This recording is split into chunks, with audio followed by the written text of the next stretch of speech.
کوئی شخص مزارات کے بارے میں بولتا ہے کہ اس کے اوپر عمارتیں مت بنائیں، ان کے اوپر قبے مت بنائیں، تو وہ ہمیشہ صحیح احادیث کے مقابلے پر گنبد خضرا کی مثال دیتے تھے۔ ہم لاکھ چیختے رہے کہ صحیح مسلم میں حدیث ہے کہ نبی علیہ السلام نے منع فرمایا 3 کاموں سے: قبروں کو پکا کرنے سے، قبروں پر عمارت بنانے سے، اور قبروں پر بیٹھنے سے۔ لائیو قبر کے اوپر بیٹھنا بھی حرام ہے اور مجاور بن کے بیٹھنا بھی حرام ہے۔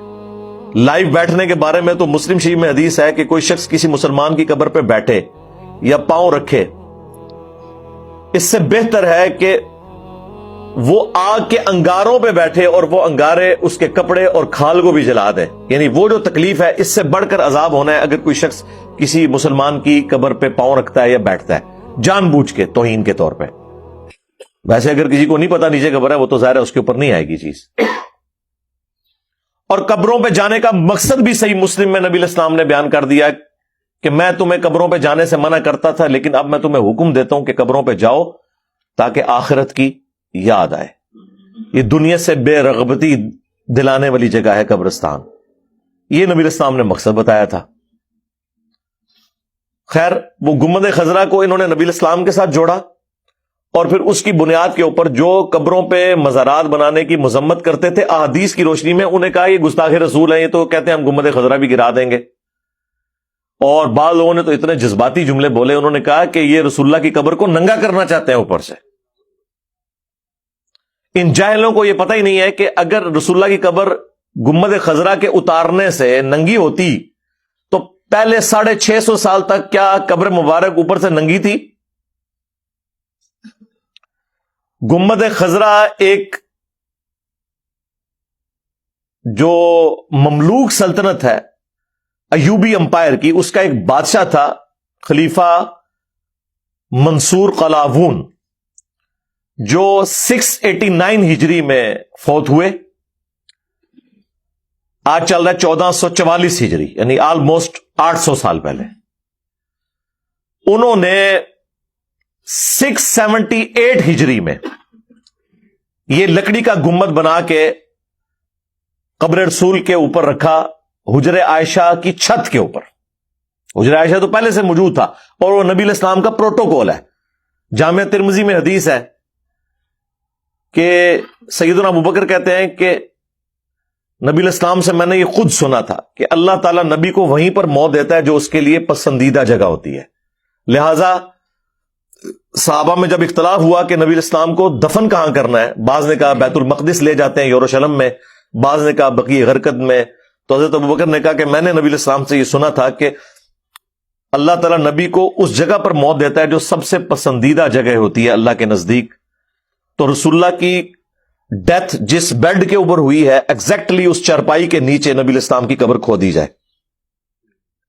اور چونکہ نبی علیہ السلام کی ڈیتھ حجر عائشہ میں ہوئی تھی، اسی چارپائی کے نیچے آپ کی قبر مبارک کھو دی گئی۔ یہ جامع ترمذی میں موجود ہے،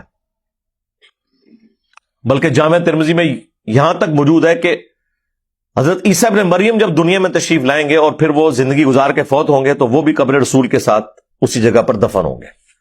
خیر، یہ الگ سے ایک ٹاپک ہے، میں نے گنبد خضرا کے حوالے سے تفصیلی گفتگو، قبروں کی لوکیشن، یہ سب کچھ ریکارڈ کروا چکا ہوں۔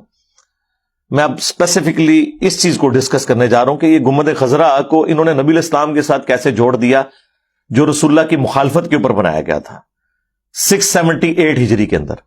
اس وقت اس کا کلر وائٹ تھا، کچھ عرصہ یہ بلو بھی رہا، اور جو گرین ڈوم ہے نا یہ اس کو 200 سال بھی نہیں ہوئے۔ یہ سلطنت عثمانیہ نے پہلی دفعہ 1837 میں 1837 عیسوی میں، تو 200 سال بھی ابھی نہیں ہوئے اس کو گرین کلر کیے ہوئے۔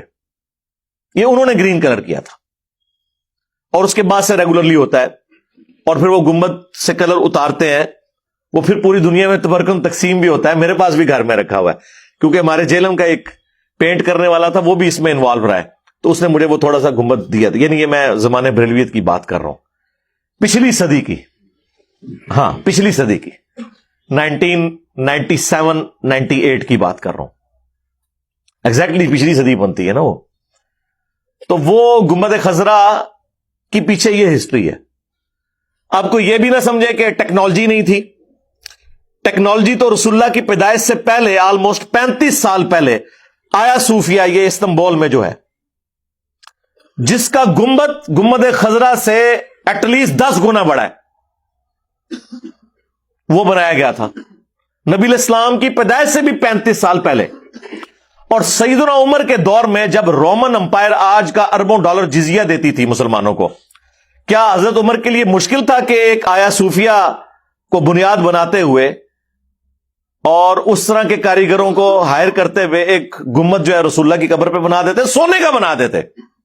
لیکن انہیں وہ مسلم شریف کی حدیث نے روکا ہوا تھا. میں تمہیں منع کرتا ہوں قبروں پہ عمارت بنانے سے, قبروں پہ بیٹھنے سے اور قبروں کو پکا کرنے سے.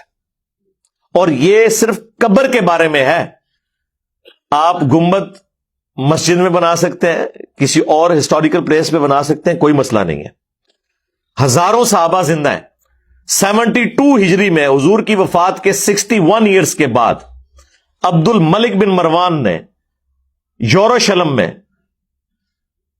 بنو امیہ کی جب حکومت تھی, 2 حصوں میں مسلم امپائر بٹ گئی تھی نا واقعہ کربلا کے بعد, شام اور عراق کے اوپر بنو امیہ کی حکومت تھی اور حجاز پہ حضرت عبداللہ ابن زبیر خلیفہ تھے. اس دوران 72 ہجری میں عبد الملک بن مروان نے ڈوم آف دا راک, قبۃ الصخرہ, وہ گولڈن ڈوم جسے لوگ غلطی سے مسجد اقصی سمجھتے ہیں, حالانکہ مسجد اقصی اس سے تھوڑے دور سامنے ہے, وہ ڈوم آف دا راک جو گنبد خضرا سے بہت بڑا ہے, یہ اس وقت اس نے بنا کے اس چٹان کے اوپر تعمیر کروایا تھا جس سے نبی الاسلام معراج پہ تشریف لے گئے تھے. یہ 72 ہجری کی بات ہے. اور 74 ہجری میں عبداللہ ابن زبیر کو شہید کروایا اسی عبد الملک بن مروان نے اپنے گورنر حجاج ابن یوسف کے ذریعے.